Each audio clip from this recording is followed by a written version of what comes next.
sebetulnya kalau cuti massal apa tidak dipikirkan akibatnya bagi negara.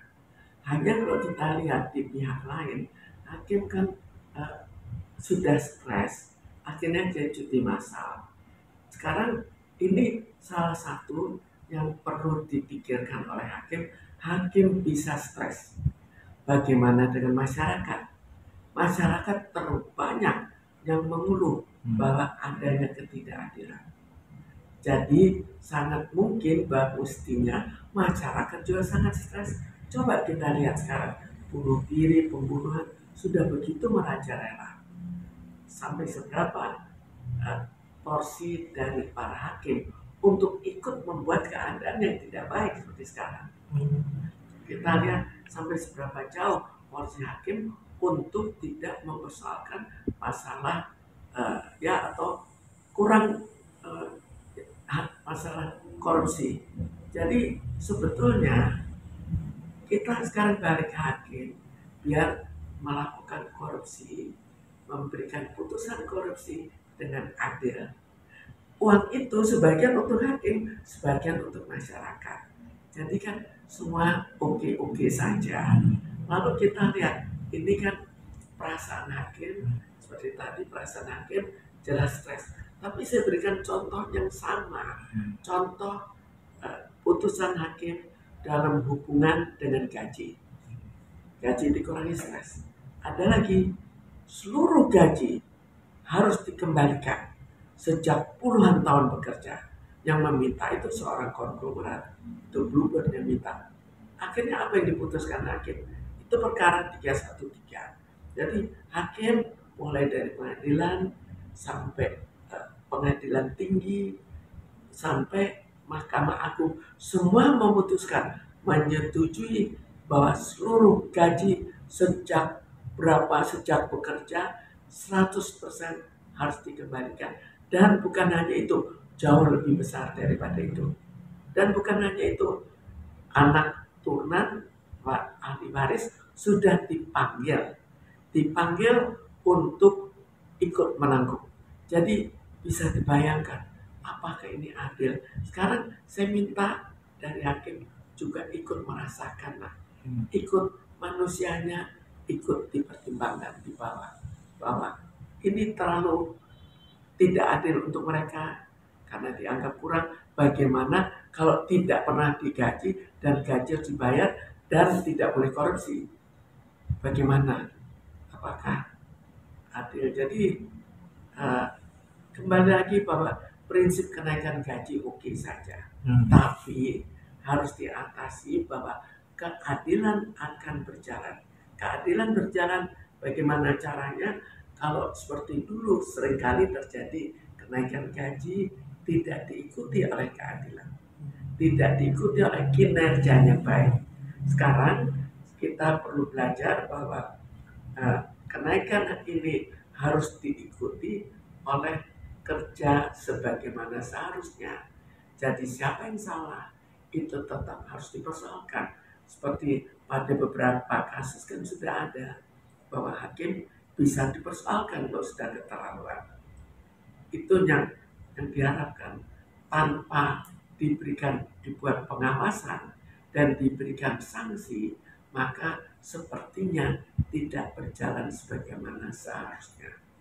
Tapi kalau dilihat dari ketegasan Pak Prabowo, mestinya ini bisa dijalankan walaupun tidak bisa sempurna. Karena apa? Situasi ketidakadilan, situasi tajam ke bawah, tumpul ke atas, itu sudah berjalan dan sudah mendarah daging.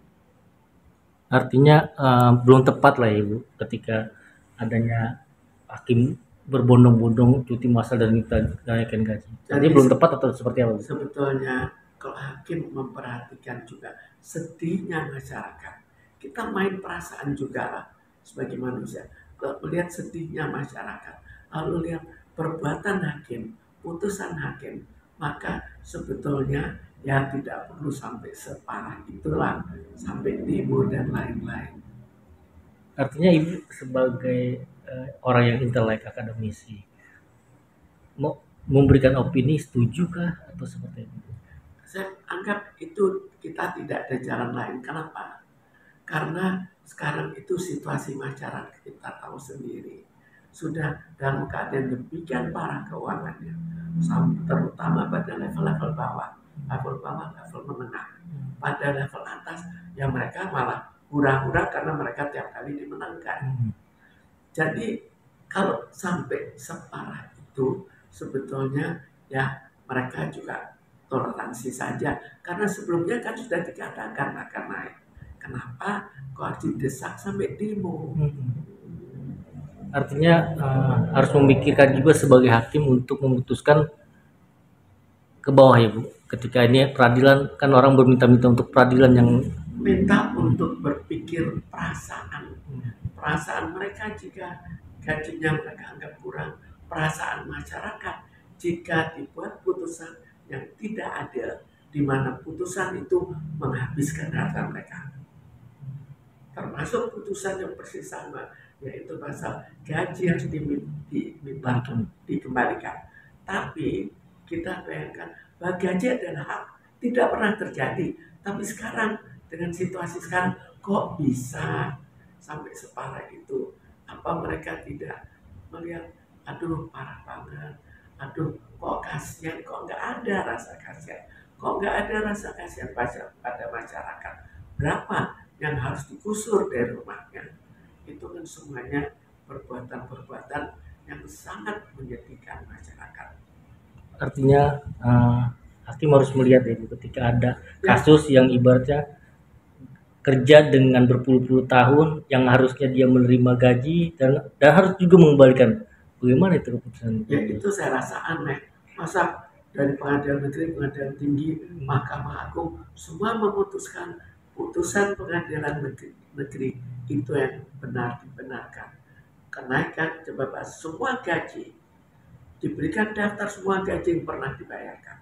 Kemudian itu di plus-plus lagi jadi besar sampai 40 miliar.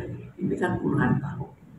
Ya bagaimana kalau misalkan seorang yang pejabat-pejabat negara terus digugat juga untuk kembalikan gajinya, dia kerja sedemikian bertahun-tahun, kan artinya miris ya Bu.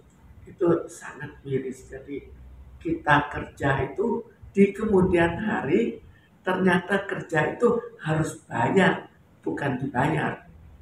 Padahal kok bisa itu diputuskan ya? Sampai sekian level? Apakah ada kekuasaan yang lebih tinggi yang menekan? Tapi apakah ini juga bukan kebiasaan hakim? Artinya itu tumpul ke atas, tajam ke bawah ya Bu. Ya ingin sangat nyata, tumpul ke atas, tajam ke bawah. Sekarang saya bukan orang bawah, tapi jauh di bawah levelnya. Jadi akhirnya bukan tumpul ke bawah, tapi tumpulnya perbandingan kekayaan. Itu kaya, ini menengah, ya sudah, menengah itu kalah. Artinya poin dari opini Ibu apa sih poinnya? Poinnya adalah bahwa kalau tujuannya, kalau hakim memang demo, oke, setuju naikkan, tapi kinerjanya juga diperbaiki. Dan hakim supaya jangan, oh ya ini ada yang lebih tinggi, lebih kaya, ini dimenangkan saja. Jangan seperti itu. Tapi perasaan bagi orang yang dikalahkan bagaimana. Jadi sekarang mulai lihatlah, kita tidak salah dihukum sampai berapa tahun. Apa akibatnya? Kalau tidak salah dihukum, maka yang akan terjadi adalah terjadi pembunuhan karakter. Coba kita lihat, setelah itu apa yang terjadi? Mereka sudah malas untuk bekerja dan terkadang sama sekali tidak mau kerja. Kalaupun kerja, ada lagi halangan-halangan karena mereka dianggap sebagai penjahat. Artinya sangat merugikan banyak pihak ketika keadilan itu tidak begitu merugikan pihak yang dipersalahkan. Jadi ini kan sudah terkenal adanya istilah tukar kepala. Ada siapa? Kepala lain yang disuruh masuk di penjara. Artinya jangan sampai Bu, ketika boleh saja naik gaji, tapi harus keadilan itu harus yang benar-benar adil. Jadi kita secara keseluruhan, jadi gaji hakim dinaikkan, kinerja hakim jangan sampai seperti sekarang, tapi perbaikilah. Lalu juga masyarakat supaya toleransi bahwa mereka juga sudah terlalu terbiasa untuk penghasilan tinggi. Jadi kita toleransi demi untuk akhirnya mencapai suatu tujuan. Coba hakim koruptor saja di atas itu bisa mengisi gaji mereka, kenaikan gaji mereka. Dan sekalian untuk masyarakat, jangan semua untuk mereka lagi. Artinya adil ya Bu. Adil, jadi adil dengan toleransi dari semua pihak. Tapi jangan terjadi lagi eh, putusan yang terlalu ekstrim. Seperti kalau kasus saya itu perkara 313, tinggal diikuti bagaimana. Artinya harus dilihat kembali Bu, apakah putusan itu sudah adil atau tidak gitu. Ya, putusan sudah terlalu tidak adil, dipanggil panggil dengan turunan, dipanggil ahli waris, dipanggil. Apa artinya? Lalu jawabannya sederhana, putusan harus dijalankan. Padahal bukti-bukti Ibu punya semua Ibu. Sekarang gini, kan sudah tahu bahwa gaji adalah hak. Jika saya korupsi, masalah korupsinya dipersoalkan.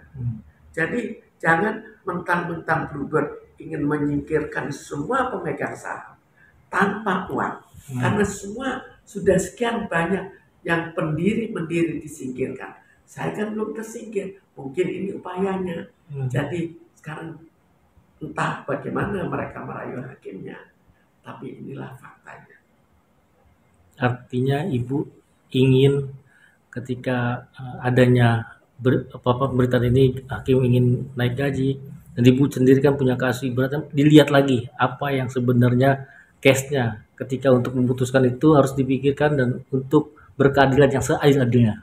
Harus dipikirkan, jangan sampai ya melakukan suatu pembunuhan karakter demi untuk orang bertambah jadi kaya.